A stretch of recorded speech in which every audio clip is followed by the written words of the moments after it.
Hello hi welcome नमस्ते, मेरा नाम है ऋतिक और आज हम फिर से बात करने वाले हैं एक और इंटरेस्टिंग कंसेप्ट के ऊपर। तो ये वीडियो उन बच्चों के लिए मोस्ट इंपॉर्टेंट होने वाली है जिनका या तो बीए ऑनर्स में थर्ड सेमेस्टर का एग्जाम है या फिर जिनके पास सब्जेक्ट है principles of micro economics second. Intermediate micro economics की सीरीज ऑलरेडी यूट्यूब पर अपलोड कर दी गई है और इस सीरीज में हम बात करने वाले हैं principle of micro economics second की, जिसका हमारा सेकंड लेसन शुरू हो चुका था, जिसमें पढ़ा था एप्लीकेशंस ऑफ मोनोपोली। और आज हम पढ़ेंगे कि मोनोपोली में प्राइस डिस्क्रिमिनेशन क्या होता है, यानी कि प्राइस डिस्क्रिमिनेशन का कांसेप्ट क्या है, कैसे मोनोपोली अलग अलग कंज्यूमर से अलग अलग तरह के प्राइस चार्ज करती है उनके सर्विस के अकॉर्डिंग। तो भाई अगर वीडियो पसंद आई तो वीडियो को लाइक के बिना मत जाना और चैनल को सब्सक्राइब भी कर देना। और जिन्होंने पहले से सब्सक्राइब कर रखा है उसके लिए बहुत बहुत धन्यवाद। और मैं उम्मीद करता हूं मेरे सब्सक्राइबर्स काफी तेजी से बढ़ेंगे और जितनी तेजी से आप लोग सब्सक्राइब करोगे उतनी तेजी से मैं और भी कंटेंट अपलोड करना शुरू कर दूंगा सेमेस्टर 4 का भी। आई बात समझ में? तो करते हैं अच्छा कंसेप्ट शुरू। और हाँ भाई, इस कंप्लीट सीरीज के नोट्स बन चुके हैं। जिन बच्चों को नोट्स परचेज करने हैं वो इस नंबर से नोट्स ले सकता है 9667836336। आप यहाँ पे व्हाट्सएप पे जाके नोट्स परचेज कर सकते हैं। तो शुरू करते हैं आज की वीडियो। Price discrimination. देखो हम सब जानते हैं मोनोपोली क्या होती है, जहां पे एक तरह के गुड्स और एक तरह की सर्विसेज को प्रोड्यूस करने के लिए एक सिंगल सेलर होता है, यानी कि एक ही सेलर होता जो या तो उस तरह के गुड्स बनाता है या उस तरह की सर्विसेज प्रोड्यूस करता है और उसके लिए अलग अलग तरह के चार्जेस क्या करता है, लेता है अलग तरह के कंज्यूमर से। इसको हम क्या बोलते हैं? Price discrimination. तो सबसे पहले मैं मतलब समझ रहा था कि प्राइस डिस्क्रिमिनेशन होता क्या है। देखो यहां पर लिखा भी हुआ है, it refers to charging different prices, जहां पे वो डिफरेंट तरह के प्राइस लेता है for different consumers for the same product, यानी कि एक ही तरह के प्रोडक्ट के लिए वो अलग अलग तरह के पैसे लेता है। ठीक है, अब बात है भैया, क्या कंज्यूमर सेम प्रोडक्ट के लिए अलग तरह के प्राइस दे सकते हैं? बिल्कुल भाई, वो तो डिपेंड करता है कि वो उस पर अफोर्ड करना चाहते हैं या नहीं कर सकते हैं। जैसे मैं आपको एग्जांपल देता हूं भाई, अगर मान लो किसी प्रोडक्ट या किसी सर्विस का एक सिंगल सेलर मार्केट के अंदर मौजूद है, तो अब उसकी मर्जी है, वो किसी से पैसे ले चाहे ना ले, और ले तो कितने ले, मतलब किसी से ज्यादा भी ले सकता है, किसी से भी कम ले सकता है, भाई वो उसकी मर्जी है क्योंकि वो उसकी सर्विस है। हो सकता है ना भाई कि वो किसी एक कंज्यूमर को बोले कि भाई अगर तेरे को ये वाले गुड्स या फिर ये वाली सर्विस चाहिए तो तेरे को 100 रुपए देने पड़ेंगे, और किसी को बी को बोले उसको 200 रुपए देने पड़ेंगे। वो उसकी मर्जी है भाई, वो इसको नहीं बेचना चाहता 100 रुपए के अंदर वो सर्विस। तो इसलिए एक मोनोपोली फर्म जो है वो प्राइस डिस्क्रिमिनेट करती है अलग अलग कंज्यूमर्स के हिसाब से। अब इसको नीचे देखते हैं। अब ये हमारे पास ग्राफ है, पहले हम इस ग्राफ को समझते हैं। अगर मैं इस ग्राफ की बात करूं, सबको पता है ये ग्राफ है, ये कर्व है एवरेज रिवेन्यू का।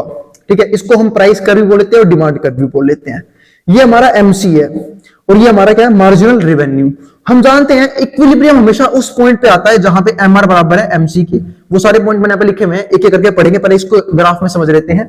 तो जहां पे हमारा एमआर और एमसी बराबर है वो हमारा क्या होगा? पॉइंट ऑफ इक्विलिब्रियम, यानी कि यहां तक जो है प्रोड्यूसर जो है अपना प्रॉफिट को मैक्सिमाइज कर सकता है। तो अगर मैं इसके प्राइस को देखूं तो क्वांटिटी इतनी सेल करेगा, और अगर प्राइस को देखूं तो प्राइस क्या है? P2। तो बात है क्या, वो भैया P2 से भी फालतू प्राइस दे सकता है। देखो ले रहा है PM ले रहा है, P1 ले रहा है, तो PM और P1 ये वो प्राइस लेवल है जहां पे कंज्यूमर इक्विलिब्रियम प्राइस से भी ज्यादा प्राइस ले रहा है। क्योंकि इक्विलिब्रियम प्राइस कौन सा है? अगर मैं ये इक्विलिब्रियम पॉइंट है तो इसके ऊपर जाऊं तो ये हमारा है इक्विलिब्रियम प्राइस P2, पर वैसे फालतू प्राइस ले रहा है। अब क्यों ले रहा है उसको समझने की कोशिश करते हैं। तो प्रोड्यूसर ने क्या देखा कि भाई जो मेरी जो गुड्स है, जो मेरी सर्विस है, उसके लिए बहुत से कंज्यूमर्स ऐसे हैं जो हायर प्राइस को अफोर्ड कर सकते हैं, या फिर वो चाहते हैं कि वो उस सर्विसेज या फिर उस गुड्स के लिए ज्यादा प्राइस पे करे। तो क्यों ना मैं उनसे फालतू प्राइस लूं ताकि कंज्यूमर का सरप्लस कम से कम हो पाए। जिनको नहीं पता कंज्यूमर सरप्लस क्या होता है तो भाई वो प्रीवियस वीडियोस देख लेना, वहां मैंने क्लियर किया हुआ है कंज्यूमर सरप्लस और प्रोड्यूसर सरप्लस क्या होता है। तो इक्विलिब्रियम जो ये मोनोपोलीज कंपनी होती है ना, जो मोनोपोली इंडस्ट्री होती है, पूरी तरीके से कोशिश करती है कि ये कंज्यूमर सरप्लस को कम से कम रखे, यानी कि सोसाइटी का वेलफेयर कम से कम रखे। ठीक है, बस ध्यान रखना एक केस को छोड़कर इसको हम बोलते हैं नेचुरल मोनोपोली, क्योंकि इस टाइप पे इस मोनोपोली के केस में जो गवर्नमेंट है वो ऐसी सर्विसेज प्रोड्यूस करती है या फिर वो ऐसे प्रोडक्ट बनाती है जो सस्ते रेट पे कंज्यूमर को सेल किया जाए, वो भी कंज्यूमर वेलफेयर के लिए। लेकिन अगर मैं बाकी प्राइवेट सेक्टर का कभी भी मोनोपोली क्रिएट कर रहा है तो हमेशा इस चाहत में रहता है, इस डिजायर में रहता है कि वो अपने प्रॉफिट को मैक्सिमम कर सके। ठीक है, तो सपोज करो अगर वो P2 पे सेल करता है तो कंज्यूमर सरप्लस कहां पे है? इन सारे पॉइंट्स पे कंज्यूमर सरप्लस में है। इससे ऊपर जो भी ये ट्रायंगल बना हुआ है इसमें कंज्यूमर क्या है? सरप्लस में है, क्योंकि कंज्यूमर ये पे करना चाहता है, उसे पे करना पड़ रहा है ये, तो इसका मतलब कंज्यूमर के पास पैसे कहीं ना कहीं क्या हो रहे हैं? बच रहे हैं।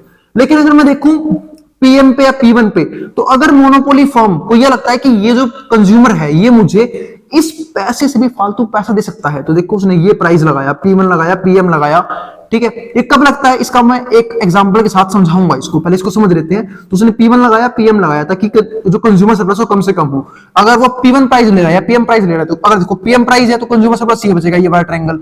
अगर पीएम प्राइस है तो सिर्फ इतना सा बचेगा कंज्यूमर सरप्लस, यानी कि कंज्यूमर सरप्लस को कम करने की कोशिश में एक प्रोड्यूसर लगा रहता है। इसको हम एक बार एग्जांपल समझते हैं। मैंने आपको बताया था मोनोपोली में एग्जांपल है इंडिया में इंडियन रेलवेज, बेस्ट एग्जांपल है, बहुत बड़ी ऑर्गेनाइजेशन है इंडियन रेलवेज। तो अब थोड़ा इसके बारे में समझ लेते हैं। तो जो इंडियन रेलवेज है ये अलग तरह की प्राइस रहती है अपने सर्विस के अकॉर्डिंग। जैसे कि इसके अंदर अब 3 क्लास है सपोज करो। एक तो हो गया जनरल क्लास, जिसके अंदर कोई भी आम आदमी कम से कम प्राइस लेवल पे, ठीक है, ट्रेवल कर सकता है। एक तरह से प्रोडक्ट तो सेम है ना, ठीक है, प्रोडक्ट सेम है। क्या स्पेलिंग लिख रहा हूं मैं इसकी, जनरल क्लास, ठीक है। तो मैं यहाँ पे बात करता हूं, यहां पे भी क्या है, अब देखो प्रोडक्ट तो सेम है क्योंकि सबको जर्नी करनी है, अब पहुंचना है सेम डेस्टिनेशन पे। सपोज करो दिल्ली से लेकर मुंबई की ट्रेन है, वो पहुंचेगी टाइम पे, कहीं ऐसा तो नहीं है ना कि जनरल का डिब्बा पीछे रह जाता है या फिर स्लीपर का बाद में पहुंचता है, एसी सबसे पहले पहुंचता है, नहीं, सब पूरी की पूरी ट्रेन एक साथ पहुंचती है। लेकिन जनरल क्लास से वो अलग प्राइस लेवल लेता है, बिल्कुल मिनिमम प्राइस, ठीक है। अगर बात करो स्लीपर की तो इसके लिए भी थोड़ा सा ज्यादा प्राइस होता है एज कंपेयर टू जनरल। फिर आता है एसी। अब एसी के अंदर भी 3 टायर्स हैं, फर्स्ट, सेकंड और 3। सबसे फालतू पैसा देते हैं फर्स्ट ईयर वाले, फिर सेकंड ईयर वाले और फिर थर्ड ईयर वाले।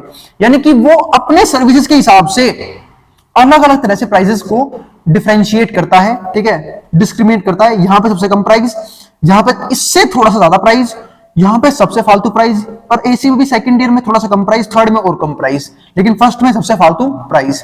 तो बात ऐसा करता है क्यों है, अपनी सर्विसेज के हिसाब से। यहां पे क्या है, अब जनरल के डिब्बे में भेड़ बकरी की तरह वो लोग भर देते हैं कि बस लोगों को बस कैसे पहुंचना है, ठीक है, तो सर्विसेज यहां पे होती नहीं है। स्लीपर में चलो आपको सोने की सीट मिल जाएगी। अब जिनको रहने की आदत है एसी के अंदर, तो वो एसी ट्रेन में जाते हैं, मतलब एसी डिब्बों में। तो 1, 2 और 3 दोनों तीनों क्या है, एसी, जहां पे एसी यूज और प्रॉपर सर्विसेज दी जाती हैं किनको, कंज्यूमर्स को। लेकिन फिर उसके हिसाब से प्राइस ज्यादा देने पड़ते हैं।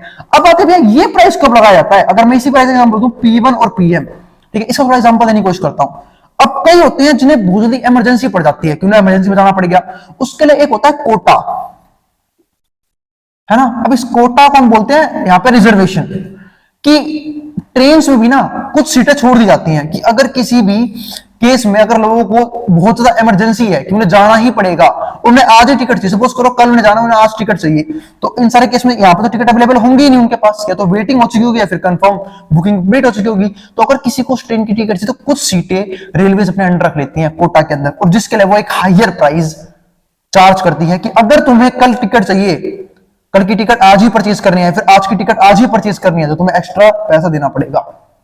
आई बात समझ में। तो इस टाइम पे वो ये क्वांटिटी सेल करती है, वो भी इस प्राइस लेवल पे, P1 प्राइस लेवल पे, यानी कि अपने प्रॉफिट को और ज्यादा मैक्सिमाइज करने की कोशिश करती है। क्योंकि भाई इमरजेंसी तुम्हें पड़ी है, तुम्हारी तो मजबूरी है जाना, या तो फ्लाइट से जाओ या फिर ट्रेन से जाओ, और ट्रेन से जाओगे तब भी आपको हायर चार्ज क्या करना पड़ेगा, देना पड़ेगा। और फ्लाइट से जाओगे तो वो भी यही करता है। फ्लाइट के केस में अगर आप बुकिंग चेक करोगे तो अगर फ्लाइट की बुकिंग आपको 1 या 2 दिन पहले करवानी है या फिर 1-2 घंटे पहले करवानी है, तो काफी महंगी बुकिंग्स होती हैं, 10-10 हजार, 15-15 हजार, 20-20 हजार रुपए की बुकिंग्स होती हैं। ऐसा क्यों? क्योंकि आपकी मजबूरी है, तभी आप जा रहे हो, ठीक है। तो अगर आपकी मजबूरी है तो भाई आपको जो मर्जी प्राइस चाहे कंपनी आपसे पे करवाए, आपको पे करके जाना पड़ेगा। तो इस तरीके से मोनोपोली कंपनी प्राइस को डिस्क्रिमिनेट करती है। अब इसको यहां समझने की कोशिश करते हैं। तो देखो, या तो हमने पढ़ लिया कि प्राइस डिस्क्रिमिनेशन होता क्या है। अब single product that maximize product by setting equilibrium, अगर मोनोपोली को अपना सिर्फ प्रॉफिट ही मैक्सिमाइज करना है तो वो चाहे तो इक्विलिब्रियम प्राइस पे उसका प्रॉफिट मैक्सिमम हो जाता है, जहां पे हमारा देखो यहां पे लिखा हुआ है MR बराबर किसके, MC के, such that it sells OQM, कि वो क्या सेल कर रही है, OQM क्वांटिटी, और प्राइस कौन सा ले रही है यहाँ पे, अच्छा OQM यहाँ पे आएगा, फिर OQM क्वांटिटी, यहाँ पे OQ लिख देता हूं मैं, यहाँ पे क्या हो जाएगा हमारा, such that it sells OQ2 quantity और at the price level of OP2, क्योंकि प्राइस लेवल फिर ये वाला होगा जो यहाँ पे था, तो ये हो जाएगा हमारा OP2। तो ये हमारी इक्विलिब्रियम क्वांटिटी होगी और ये हमारा इक्विलिब्रियम प्राइस होगा, ठीक है। Here the consumer surplus is APMB, और अगर कंज्यूमर सरप्लस की बात करूं तो इस पॉइंट के हिसाब से वो ये वाला प्राइस ले रहा है, तो ये सारा पार्ट हमारा क्या होगा, कंज्यूमर सरप्लस के अंदर होगा। यानी कि अगर मैं इसको भी चेंज करना चाहूं तो ये होगा OP2B। ओ हमारा सपोज करो ये वाला पॉइंट है P2 और B हमारा ये वाला पॉइंट बनेगा, फिर ये वाला, ठीक है। इसके ऊपर बड़ा सारा पार्ट क्या होगा, कंज्यूमर सरप्लस का। अब यहां पे देखो, if a monopolist wants to earn higher profit, अगर किसी मोनोपोली कंपनी को प्रॉफिट हायर करना है अपना, then it can go for price discrimination. उसको किस में लाना पड़ेगा, प्राइस डिस्क्रिमिनेशन के अंदर। यानी कि अगर उसको अपना प्रॉफिट और अच्छे से बढ़ाना है तो प्राइस को, ठीक है, चेंज कर देती है अपने हिसाब से कि कंज्यूमर की अफोर्डेबिलिटी क्या है, कंज्यूमर कितना प्राइस अफोर्ड कर सकता है इस गुड्स और इस सर्विस के लिए। सपोज करो उसने अगर एक फिक्स प्राइस रखा होता, मैं मान लेता हूं 500 रुपए प्राइस है, जो कि मिडिल लेवल प्राइस है, तो कुछ पुअर लोग इसे अफोर्ड नहीं कर पाएंगे, ठीक है। क्यों? क्योंकि हो सकता है उनके लिए प्राइस ज्यादा हो। और कुछ रिच पीपल्स होंगे जो इससे फालतू प्राइस देना चाहते होंगे, जो इससे फालतू प्राइस दे सकते हैं। तो कहीं ना कहीं एक मोनोपोली कंपनी को प्रॉफिट से हाथ धोना पड़ेगा, अपना प्रॉफिट कम करना पड़ेगा। क्यों? क्योंकि कुछ लोग इसे कंज्यूमर बन ही नहीं पा रहे, क्योंकि अफोर्ड नहीं कर पा रहे इस प्राइस को, और कुछ कंज्यूमर इसे फालतू दे सकते हैं, वो दे नहीं रहे हैं। क्योंकि जब प्राइस ही है तो क्यों दे भाई फालतू पैसा।